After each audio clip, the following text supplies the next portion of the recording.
Nobody needs to panic. Everyone needs to pay attention to the fact that the numbers are high. Because, as Dr. Barbara Ferrer explained to me, cases are up, positivity rates are up, hospitalizations up. The issue for us is now you have 3 measures that are all trending the wrong way. Is it scenes like this that are driving the numbers up? We have some other indicators of other areas where there are problems. So we do know, for example, that because more people went back to work, we've actually seen an increase in the number of work sites that are reporting outbreaks. Would the spike have been as dramatic without the protests, do you think? I wouldn't know. I mean, I really wouldn't know because we don't, it's very hard to determine when people are in these crowded situations. Hey guys, how are you? So the person you just saw in that video is our LA County Public Health Director, Barbara Ferrer. And I chose that clip because there's some leaked audio that just came out from her today, and maybe there's a connection, maybe not. Maybe there's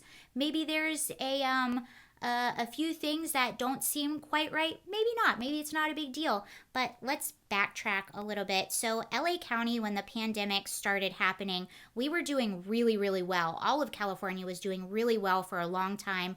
Our numbers stayed really low. I don't like my mayor. I don't like my governor. But I thought at first the way they handled it was going really well.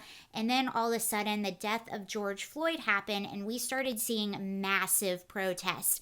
You saw the infamous images from the one protest that was in Hollywood. I believe it was somewhere to 20,000 to 50,000 people. They started in Hollywood and they actually came to my neighborhood. So all those people were just like 4 or 5 blocks from where I live.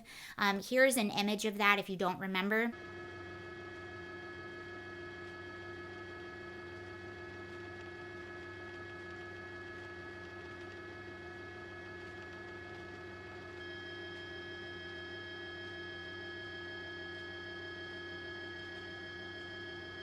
So around the time that all of these protests started erupting, and let me just say, we had protests for about 25 to 30 days straight. It was the entire, it was May.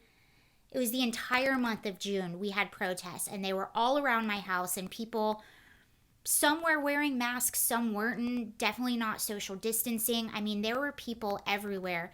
And that's also when we started seeing numbers of coronavirus cases jumping to a crazy amount. We ended up being one of the best areas doing well in the coronavirus cases to being one of the worst. And we went back on shutdown, and we're still one of the most shut down counties, I would think, today. But the irony was a lot of our politicians, including Deborah, and you saw it in the video, she was very serious about staying home, wearing your mask, very serious about cases, until she was asked about the protest. In that case, she said, well, I don't really know if that causes it to spread. How can you not know that that causes it to spread? You have thousands of people right next to each other in a crowded area, not distancing, not wearing masks, and you're saying you don't know if that causes it to spread or not? Am I crazy? Are you crazy? Is this the Twilight Zone? What?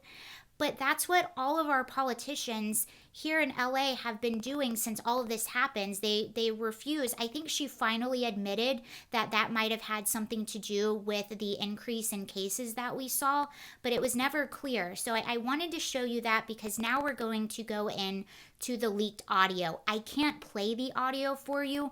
I'll read it and then we'll talk about it.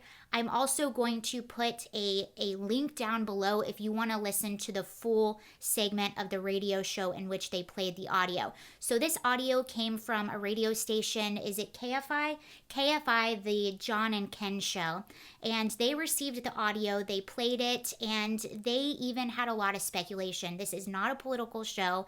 It's just a bunch of guys saying, hey, this seems a bit weird. Is this a bit political? Not sure. So in the audio, Dr. Barbara Ferrer is answering questions, and it sounds as though she's in a big meeting. I don't have the full context, but she is asked in the meeting when she thinks that schools will reopen here in LA.